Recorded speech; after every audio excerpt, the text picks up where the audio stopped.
Why do we need a conductor if everything is written on the score? So actually not everything is written on the score.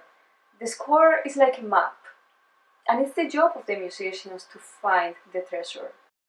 But what happens when many musicians get together with different ways of interpreting this score? So we need to find a unity in that multiplicity. Even orchestras that play without a conductor have someone, usually the concertmaster, but it can be someone else from the ensemble, that takes that role of leader that the conductor has. And they unify all the multiplicity of interpretations to find one common interpretation. So that's what the conductor does. The conductor unifies those multiplicity ideas about interpretation and creates one interpretation with all the multiplicities of voices in a score. And we have the advantage that we stand on the best place of the hall, and we also are not busy playing an instrument.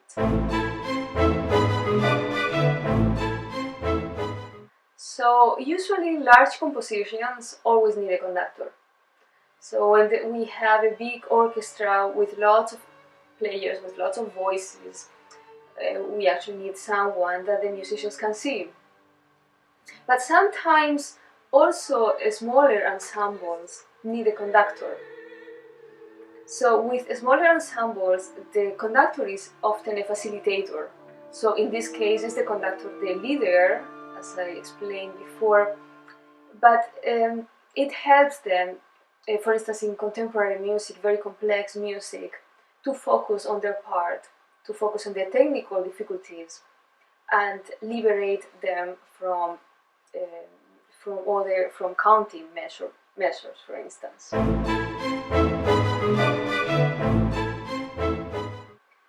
So as a conductor, there is a great deal of non-verbal communication.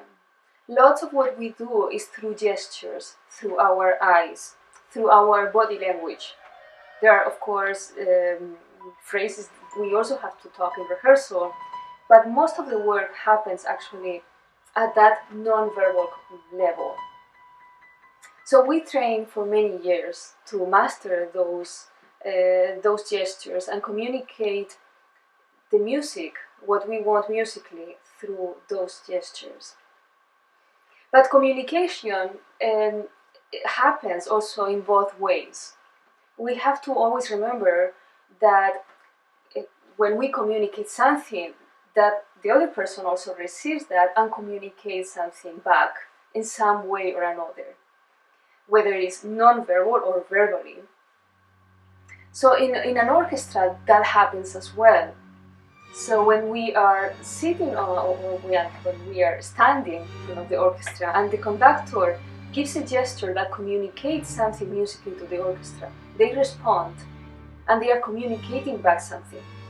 So as a conductor, you get that communication back and forth constantly.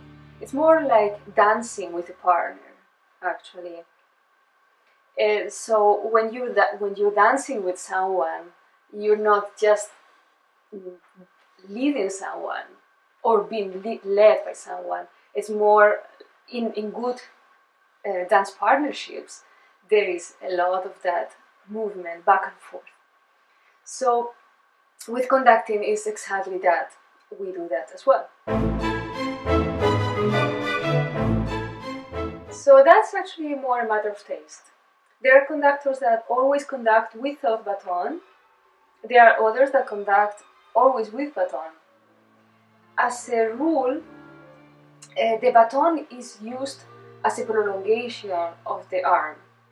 So to be seen by those musicians that are farther away. So if I show you, so if I hold the baton is a prolongation of my arm. And you can see the tip if you are far away, even if you might not see that clearly the movements of my arm. But as I said, it's also a matter of taste. So there are famous conductors that don't use baton at all. I personally like using baton when I'm in an orchestra, but I've also conducted without baton. So it depends on the music, depends on the feeling of the music for me. So physically, we express what we call patterns. So the musicians have on the score written the meter. That means how the beat is organized. So for instance, to give an example of what I mean, is if we have all these sounds, they are just equal beats. But in music, the beats are organized in relationships of hierarchy. So this one is stronger.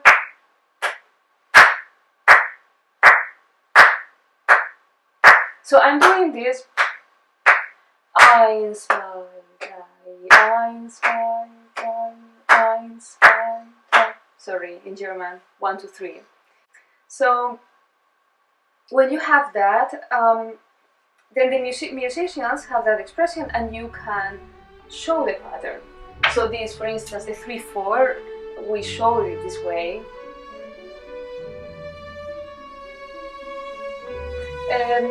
For instance, valses are in 3/4, or minuetos are also in 3/4. We have two, a pattern in two, a lot of military marches. I think all of them are in two.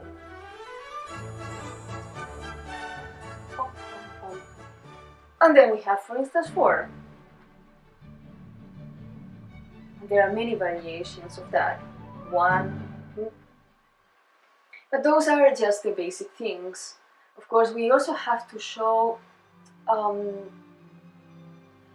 the dynamics, how loud something is, how piano, how we also show articulation, how short, how long something is. And those are, as I said, just the basics. There is, of course, much more. Then it's about the structure, it's about understanding the musical discourse. But this would be just some of the basics.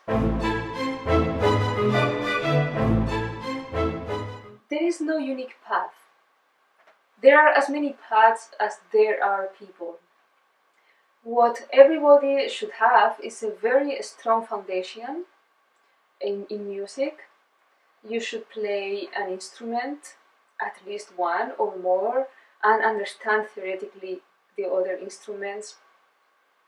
You should know harmony, counterpoint, musical structure, etc.